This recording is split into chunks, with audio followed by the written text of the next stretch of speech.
So now they have pumped money over to Legendary to create a Godzilla universe at Apple TV Plus. Let's read this off Deadline from Justin Kroll from about over a week ago.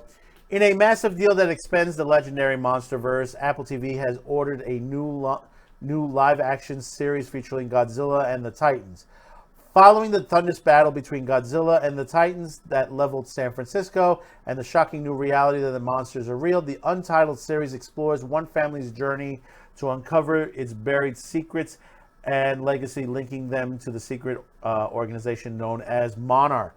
The series will be produced by Legendary Television and executive producer by creators Chris Black, who will also serve as showrunner, and Matt Fraction alongside Safe House Pictures, Joby Harrell and Toby Tunnel, and Toho company Hiro Matsuo and Takemasi Arita will executive produce for Toho. Toho is the owner of the Godzilla character and has licensed the rights to Legendary for this series as a natural byproduct of their long-term relationship on the film franchise.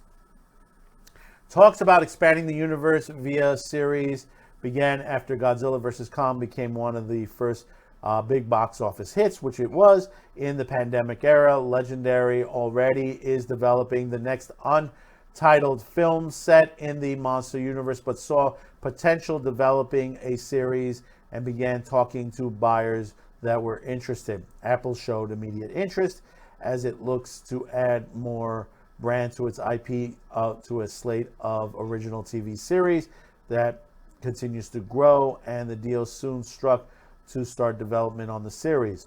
Beginning in 2014, Godzilla continuing with its 2007 Kong Island, Skull Islands in 2019, and King of the Monsters, and 2021 Godzilla vs. Kong Monsterverse have accumulated nearly $2 billion at the global box office, and expanding with a new anime series, Skull Island, that will premiere globally on Apple TV Plus, alongside expanding its offering of sweeping world-building dramatic, including upcoming Wool, based on the Hugh Howard New York Times bestseller trilogy of the same foundations-based novels of Isaac Asimov, created by David Goyer.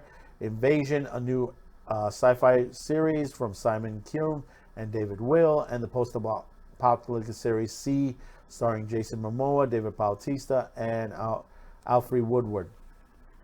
As you can see, this is what's coming over toward Apple TV.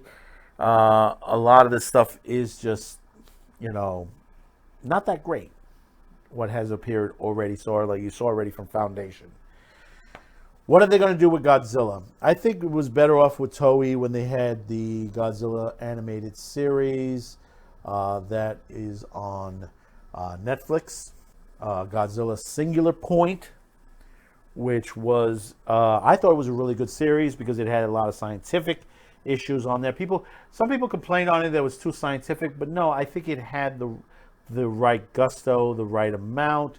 The Godzilla live action movies, will Godzilla be in this? I don't think you'll see too much Godzilla in this. I'll tell you honestly.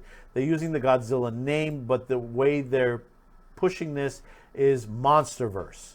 When you hear Monsterverse, you're talking about the other creatures, Rodan, Anguillus, and many other creatures that have seen the light recently. But you've had that situation also in Singular Point as well. And seeing this, will it bring viewers to Apple TV? Yeah. It'll probably bring, if it's good, decent, so-so, yeah, it will bring.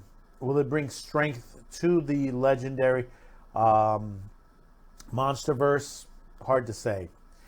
They're better off going the way of anime, and I think that's the better perspective because they can do a lot more. This is going to cost money. If Apple wants to throw a lot of money to this and a waste of money, that basically, as far as that, will it look like the movies?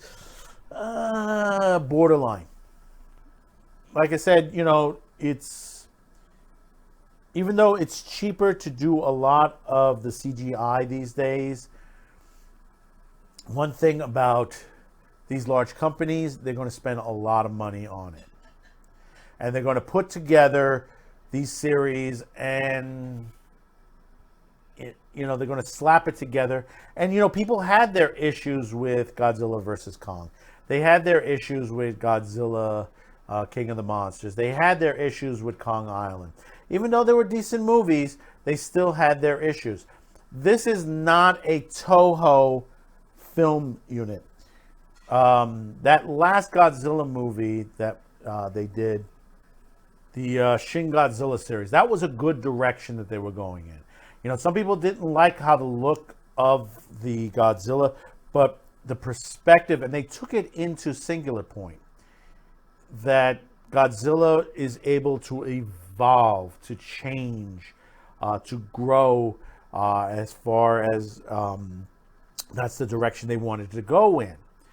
You have a Godzilla that started out small and began to increase, and the look began to get stronger and stronger, and his exterior look became it became more of a stronger armor. And of course, his Godzilla breath became literally a bigger weapon, more destruction. And I think that's the direction that they need to go in, to look at that.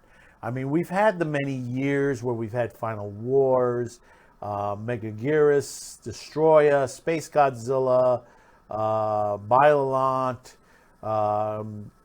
Megalon, Gigan, Destroy All Monsters, Ebro, Ghidorah. I mean, you can go back all these years back to the Godzilla lineup, and basically, you had these really good movies throughout the years. Some of them crazy, some of them really bad at some points in the early Showa series.